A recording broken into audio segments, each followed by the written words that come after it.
24th of July 2025 is a historic date in India-UK relations. That's when both countries signed a historic FTA. It's also important because it was signed at the most difficult time geopolitically and economically for the world and the two countries as well. To talk about this FTA and what lies ahead is UK's High Commissioner to India, Lindy Cameron. High Commissioner, thank you so much for being with us here on CNBC-TV18. First of all, tell us about the back-channel diplomacy, especially at the level of the Prime Ministers that made this happen. Thank you, Parikshit, and it's wonderful to be here. I was really privileged to have been at Chequers on the 24th of July, watching our two Prime Ministers, but also our two Trade and Commerce Ministers signing the deal itself, and it felt like a real vindication of the last year, but also my predecessors' many years of work. So you're right. I think this deal is something that both of our governments committed to after the elections last year. In fact, Prime Minister Starmer's government was clear before the election that they would respect a deal if it was done by the last government. They wanted a deal when they came into office. Foreign Secretary David Lammy travelled here less than 3 weeks after the election to make that clear. They took a lot of time to understand what had been already agreed, and I think they started with that foundation, but it really was the relationship between our key ministers that drove this across the line. I mean, I think you've probably heard Minister Goyal talk about the famous ice cream in Hyde Park, where he nailed the deal with Minister Reynolds. But you're right, the two Prime Ministers were really fundamental in this, as were the two Finance Ministers as well. Right. Was there any moment where, which you can probably share with our viewers, where you felt that that was the turning point in the deal between the two leaders? Well, so of course there was a phone call where they agreed to do it, and I think they were both really keen to make sure that it was agreed at that level. That was a couple of months ago, and then they wanted to do this deal together. So Prime Minister Modi agreed to change his plans. I think he was on the way to the Maldives and diverted to the UK to make sure he could be there in person to watch the signing of this deal, because it is a really important moment. It's not just a trade deal. This is really about taking the UK-India relationship into a modern, future-facing relationship.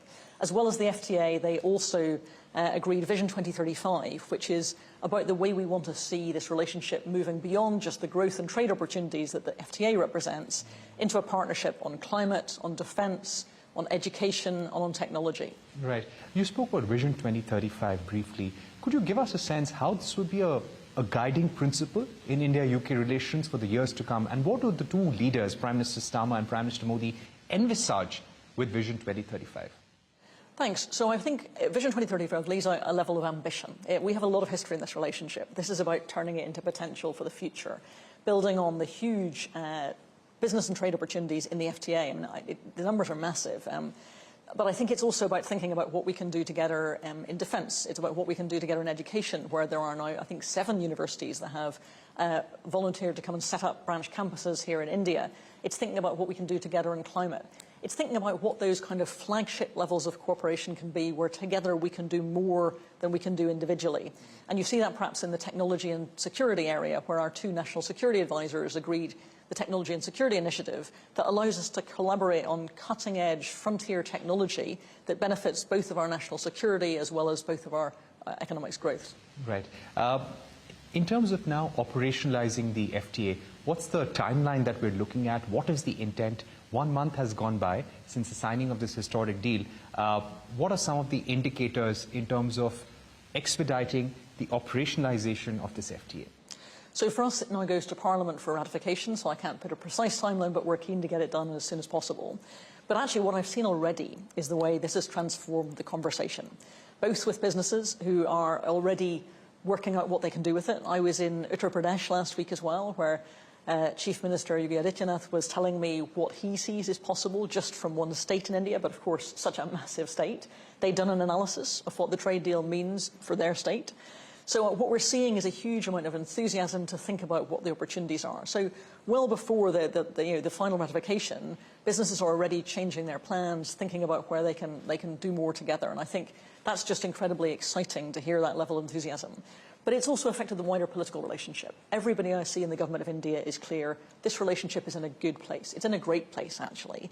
The trade deal is a symbol of the way we want to take this to a different political level, not just build an economic relationship for our own mutual benefit. And it's clear it will be. I mean, and the numbers are striking. This deal will mean I think more than £25 billion per year on UK-India trade in the long run. For the UK alone, it's almost £5 billion per year on UK GDP. It's unapologetically a great deal for both countries. Right. We would also like to ask you about how do you expect the two-way trade to start going up in year one of the FTA, and perhaps in the next 5 to 10 year period, what is the kind of ballpark figure that you're expecting? So as I said, we imagine this will add £25 billion a year to UK-India trade. One of the challenges is that what we're doing is locking into one of the greatest markets in the world. You know, this is a country of 1.4 billion people growing at more than 6.5% a year. One of the challenges our statisticians had was how on the earth you estimate the huge potential of what that looks like. The opportunities are almost endless and in so many different sectors. We've now liberalised 99% of our tariff lines. India has liberalised more than 90%. That means there are many opportunities that didn't exist before. And also, this is the best deal I think India has ever done. It's really radical, really forward-leaning in, for example, digital services, in procurement. There are sectors that we've broken sort of new ground on in terms of what's been done in trade deals in both countries. So it's very exciting, but it'll take a while to work out exactly what that looks like. Right. In terms of sectors where there is probably excitement among UK investors, where they're looking to get into the India market in a big way, maybe consider sourcing more from India or manufacturing, could you list out some of the areas for us? So the honest answer is both and more, basically. I mean, I think both manufacturing and sourcing are opportunities. One of the great things about our two economies is they're so complementary, and I think there is huge potential both for trade but also for investment between both countries. We have many British businesses that want to come and invest here in India, many Indian businesses that want to come and invest in the UK, and I think that grows just day by day. The possibilities are endless. Right. In terms of mobility and work and professional visas, the FTA has clauses on that about certain new categories that will open up. Could you give us a sense that if you compare it to mobility and work visas, professional visas right now, what kind of uptick or growth that we're likely to see, or what will be the increase in number of visas that will be available once this FTA is signed? So this deal doesn't fundamentally change the UK's points-based migration system, but it locks in some existing business mobility routes. It also offers new opportunities for yoga teachers, chefs, musicians, for example, different kinds of opportunities in service sectors. But also, one of the big asks from India was the double contribution convention that makes it easier for businesses to post workers in the UK where they don't have to pay national insurance for the first 3 years they're there, which means they're not effectively paying double for that. So it's really deepening that kind of relationship, particularly at the business level, that allows for increased mobility in a way that means that we can see better collaboration between the two economies. Right. The negotiations of the bilateral investment treaty, I believe this was a very important aspect for the UK government and UK investors. What's the status of that? When are you looking to wrap up the negotiations? So we haven't yet been able to reach a bilateral investment treaty that works for UK business, and we saw in the budget this year, obviously, that Minister Sitaraman signalled the willingness to do bilateral investment treaties, but it has to be one that works for both sides. We're still keen. Right. This is coming also at a time when there are two wars going on. There are tariff wars, trade wars going in. So how important will this India-UK FTA be at such a disturbing and difficult time globally? I think it's genuinely vital that two of the biggest economies in the world signal their willingness to do a really forward-looking, great deal for both countries that works for both of our peoples at a time like this.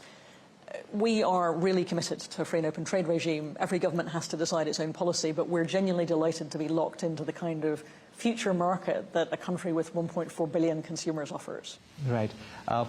Specific product lines and asks that were there from the UK government on automobiles, on Scotch whisky, for example. Is the UK industry satisfied, and do you see a significant jump in those areas? So I think the Scotch whisky industry is absolutely delighted, as I think are many Scotch whisky consumers here in India. I think it's the one where there's genuine pleasure on both sides, gin as well. I think that I've seen huge enthusiasm. One of the striking things when you look at the coverage of the deal in both countries afterwards was I think that most people think that we mostly both got most of what we wanted. Obviously, nobody ever gets everything they want in a trade deal, but actually I think everybody recognises this was a pretty good deal for both sides. Right. My final two questions, ma'am. One would be, this is not just an FTA, as you said, that this will shape our political relations for the next few years. How do you see India-UK ties growing from here? which are the areas where you feel that India and UK will collaborate very, very closely? And I'm not just talking about trade and business, I'm talking about strategic ties, about Indo-Pacific, about defence. Absolutely.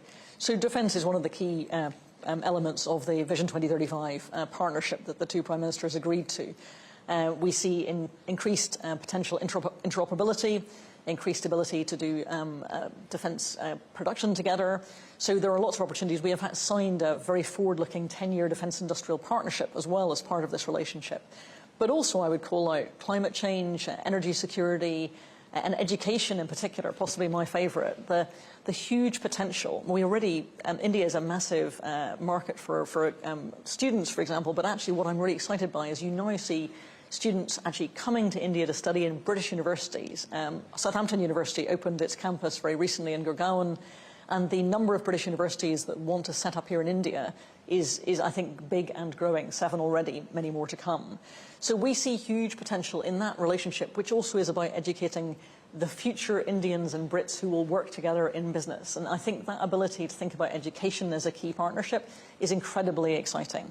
Technology is also the other one I would call out, where I think our brilliant researchers at many of those universities working together with industry have the potential, I think, to really operate in cutting-edge technology. So it's incredibly exciting. We want to see the flagships of the future as part of this collaboration. Right. You know, while we celebrate the India-UK FTA, India is also in a tense negotiation with the United States on getting a deal done, especially as far as those additional penalty tariffs go. US has notified tariffs. They'll be 50% now. How do you see the current India-US tensions and these high tariffs on India at present? So it's not really for me as the British High Commissioner to comment on India's relationship with anybody else. But I think that, obviously, my Prime Minister said earlier in the year, it's for each Prime Minister or President to act with the mandate that they have. And that's clearly what President Trump is doing. We are acting in our own interest, and that interest is very clearly about having an amazing relationship with India, locking ourselves into one of the fastest growing, in fact, the fastest growing major economy, a future superpower. We are unambiguous about the fact that a great relationship with India is great for the UK, for both our economies and for our peoples. High Commissioner Cameron, thank you so much for speaking to CNBC-TV18. It's been a wonderful conversation on a very important FTA that's going to shape India-UK ties for the years to come. Thank you very much indeed.